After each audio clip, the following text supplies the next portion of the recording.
যাবেন।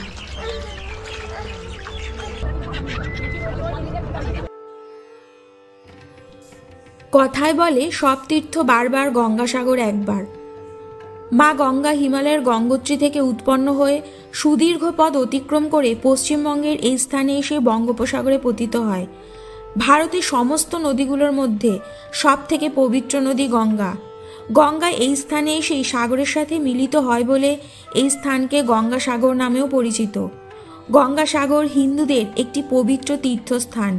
এই স্থান সাগরদ্বীপ নামেও পরিচিত। হিন্দু ধর্মগ্রন্থে এই স্থানের এতই মহত্ব যে মনে করা হয় এই সাগরের জলে ডুব দিয়ে স্নান করলে মোক্ষ প্রাপ্তির পথ প্রশস্ত হয়। তাই তো প্রতি বছর মকর সংক্রান্তির দিন দেশের বিভিন্ন প্রান্ত থেকে লাখ লাখ শ্রদ্ধালু ভক্ত এই গঙ্গাসাগরের জলে ডুব দেয় মোক্ষ প্রাপ্তির আশায়।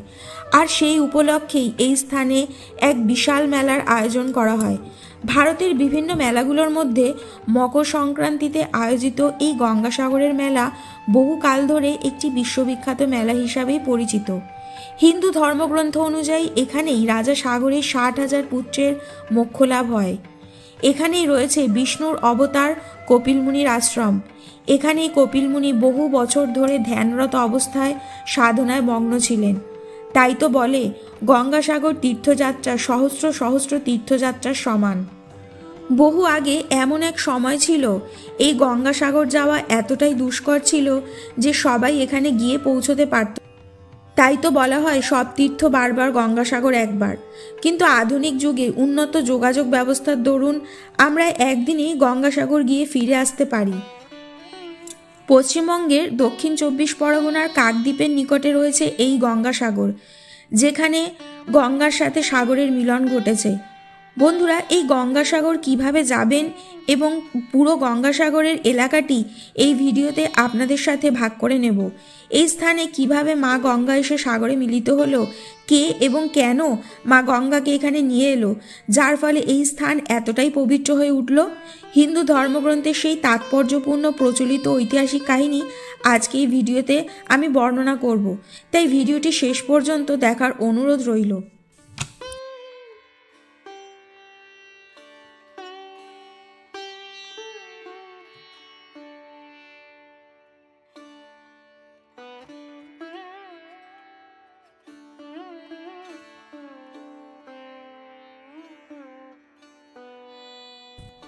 মহাকবি কালিদাসের রচিত কাব্য রঘুবংশে এই গঙ্গাসাগরের কাহিনীর উল্লেখ আছে। মান্যতা আছে রাজা সাগর ছিলেন শ্রী রামচন্দ্রের 13তম বংশধর, যিনি 99 বার অশ্বমেধ যজ্ঞ করেছিলেন। অন্যদিকে কপিল মুনির পিতা কার্দম মুনি ছিলেন একজন ঋষি, যিনি গৃহস্থ জীবন এবং পারিবারিক সমস্ত সুখ ত্যাগ করেছিলেন। কিন্তু ভগবান বিষ্ণুর কথায় তিনি বৈবাহিক জীবনের কঠোরতা ভোগ করতে এই শর্তে রাজি হয়েছিলেন যে ভগবান বিষ্ণু যেন তার পুত্ররূপে অবতীর্ণ হন। যথাসময় কথা মতো ভগবান বিষ্ণু কপিল মুনি রূপে ঋষি কার্দম মুনির ঘরে জন্মগ্রহণ করেন এবং এক মহান সাধক হয়ে তিনি তার আশ্রমে গভীর ধ্যানে মগ্ন থাকতেন। তার আশ্রমটি ছিল এই গঙ্গাসাগর নামক স্থানে।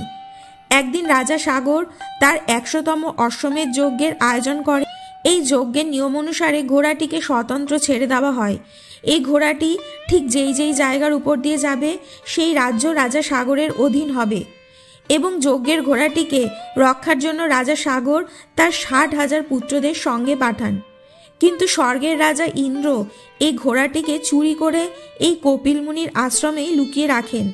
তখন রাজা সাগরের 60,000 পুত্র ঘোড়াটিকে খুঁজতে খুঁজতে যখন কপিল মুনির আশ্রমে এসে পৌঁছন এবং ঘোড়াটিকে সেখানে দেখতে পান, তারা সাধনায় মগ্নরত কপিল মুনিকেই ঘোড়াটি আটকে রাখার জন্য অভিযুক্ত করেন এবং তাকে অপশব্দ বলতে থাকেন। কপিল মুনি তখন অত্যন্ত ক্রুদ্ধ হয়ে তার 60,000 পুত্রকে তার ক্রোধের আগুনে ভস্ম করেন এবং শাপ দিয়ে তাদের আত্মা নরকে প্রেরণ করেন। এই ঘটনা শুনে রাজা সাগর ঋষির কাছে যান এবং তার পুত্রদের প্রাণ ভিক্ষা চান। ঋষি তখন বলেন যে রাজপুত্রদের ছাই যদি গঙ্গার পবিত্র জলে ধুয়ে দেওয়া হয় তবে তাদের মোক্ষপ্রাপ্তি ঘটবে। কিন্তু অনেক তপস্যা করেও স্বর্গ থেকে মা গঙ্গাকে পৃথিবীতে নামানোর চেষ্টা ব্যর্থ হয়। তখন রাজার পৌত্র ভগীরথ তপস্যায় রত হন এবং সমস্ত দেবতা ও ভগবান শিবকে সন্তুষ্ট করে ভগবান শিবের জটা থেকে মা গঙ্গা মর্তে পতিত হয় এবং ভগীরথের দেখানো পথ ধরে চলতে থাকেন। ভগীরথ মা গঙ্গাকে এই মকর সংক্রান্তির দিনেই কপিল মুনির আশ্রমের পাশ দিয়ে নিয়ে যান, যার ফলে রাজা সাগরের 60,000 পুত্রের দেহভস্য গঙ্গা জলের সাথে মিশে যায় এবং তারা নরক যন্ত্রণা থেকে মুক্তি লাভ করে মোক্ষপ্রাপ্তি হয়। তাই গঙ্গাসাগরের মতো পবিত্র এই জায়গায় মকর সংক্রান্তির দিন স্নান করলে অতি পবিত্র এবং পুণ্য মনে করা হয়।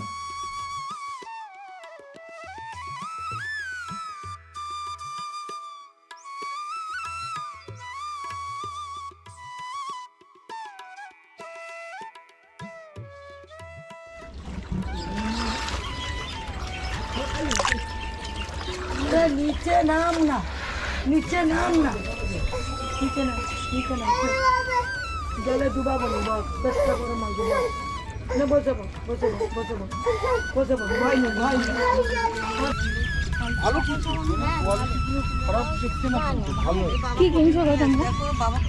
আমরা বাবা কপিল মুনির পেন যাতে লেখাপড়া শিখে শিক্ষিত হতে পারে।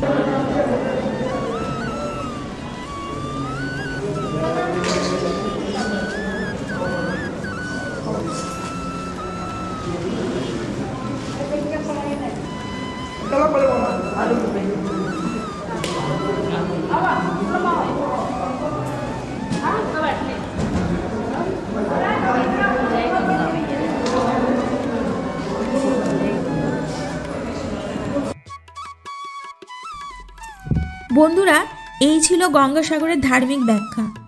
এবার বলি গঙ্গাসাগরে কিভাবে যাবেন। শিয়ালদা স্টেশন থেকে লোকাল ধরে আপনারা 2 ঘন্টা 25 মিনিটে কাকদ্বীপ বা নামখানা স্টেশনে পৌঁছে যাবেন। সেখানে পৌঁছে আপনাদের প্রথমেই ফেরিঘাটে যেতে হবে। ফেরিঘাটে গিয়ে লঞ্চ ধরে গঙ্গাসাগর ফেরিঘাটে পৌঁছতে হবে। ফেরিঘাটে পৌঁছে রাস্তায় অনেক গাড়ি বা বাস পেয়ে যাবেন কপিল মুনির আশ্রমে যাবার। এছাড়াও আপনারা গাড়ি নিয়েও যেতে পারেন।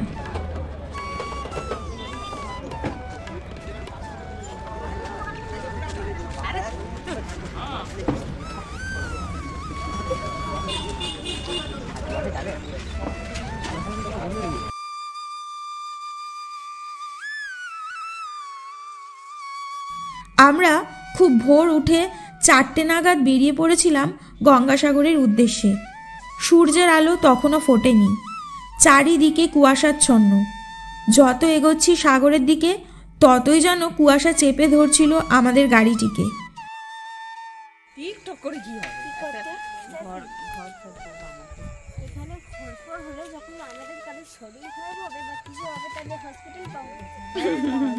সবই আছে।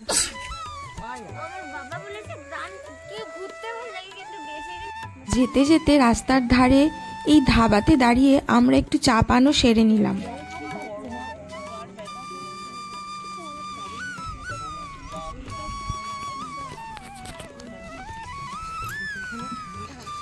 কিন্তু বেলা হলে গরম লাগে। যাই হোক, সকাল 6:30 নাগাদ আমরা ফেরিঘাটে পৌঁছে গেছিলাম। মনে মনে বেশ আনন্দ হচ্ছিল যে খুব তাড়াতাড়ি পৌঁছে গেছি, কিন্তু লঞ্চের টিকিট কাটতে গিয়েই একটু নিরাশ হলাম। ওখান থেকে বলল যতক্ষণ না কুয়াশা কাটছে ততক্ষণ লঞ্চ ছাড়বে না। ব্যাস, আর কি, এখন আমাদের অপেক্ষা করা ছাড়া আর কোনো উপায়ই রইল না। এখানে অনেক যাত্রী অপেক্ষারত লঞ্চ ছাড়ার আশায়। মনে মনে সূর্য দেবতাকে ডাকছিলাম যাতে তাড়াতাড়ি ওনার দেখা মেলে।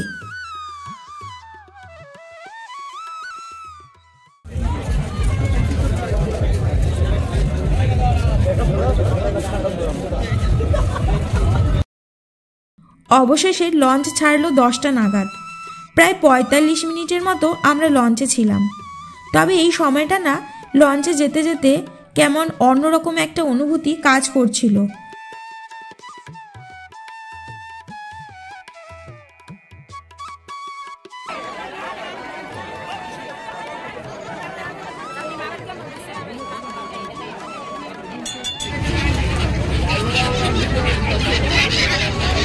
লঞ্চের চারিদিকে সাইবেরিয়ান বার্ডগুলো গোল গোল সার্কেলে ঘুরতে ঘুরতে লঞ্চটিকে যেন পাহারা দিতে দিতে ফেরিঘাট অবধি পৌঁছে দিল। যেন হাত বাড়ালেই ওদের ধরা যাবে। ওদের খাবার ছুঁড়ে দিলে ওরা ঠিক দুটো ঠোঁট দিয়ে সেটা ক্যাচ করে নিচ্ছিল, জলে পড়তে দিচ্ছিল না। এই দৃশ্য সত্যিই দেখার মতো। যাই হোক, লঞ্চের এই সুন্দর দৃশ্য উপভোগ করতে করতে আমরা পৌঁছে গেলাম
আমরা প্রথমে একটু মুড়ি ঘুগনি আর চা খেয়ে নিলাম, কারণ অনেক সকাল সকাল বেরিয়েছিলাম তো, তাই খিদেও পেয়ে গেছিল।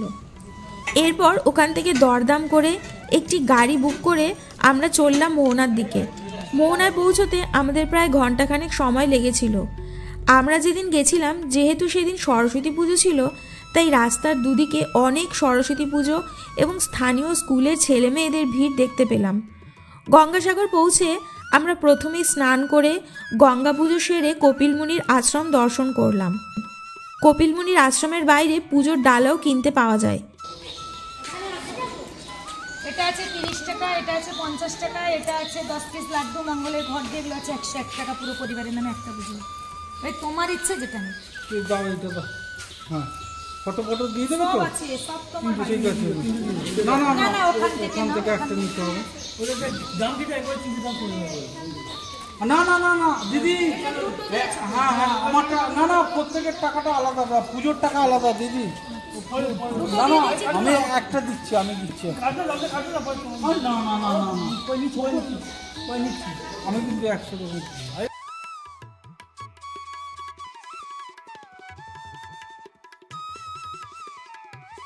দিয়ে আমরা দুপুরের লাঞ্চ ওখানে একটি দোকানে করে নিলাম।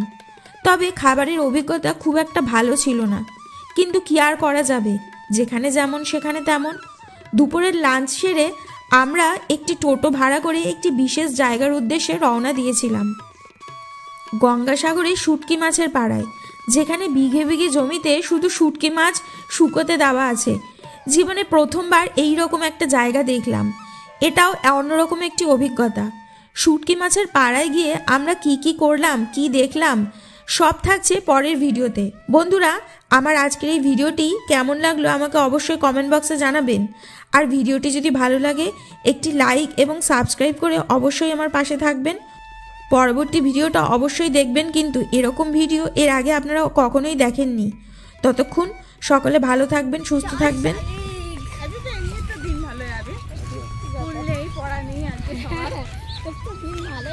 অনির্বাণ নাকি কুলি বানিয়ে দিয়েছে সবাই, সব ব্যাগ খাবে, মাছ খাবে নাকি না? না, বাচ্চাগুলো, আমরা তো মাছ খাবো। চলো স্ট্যান্ডে চলো, যাই আগে।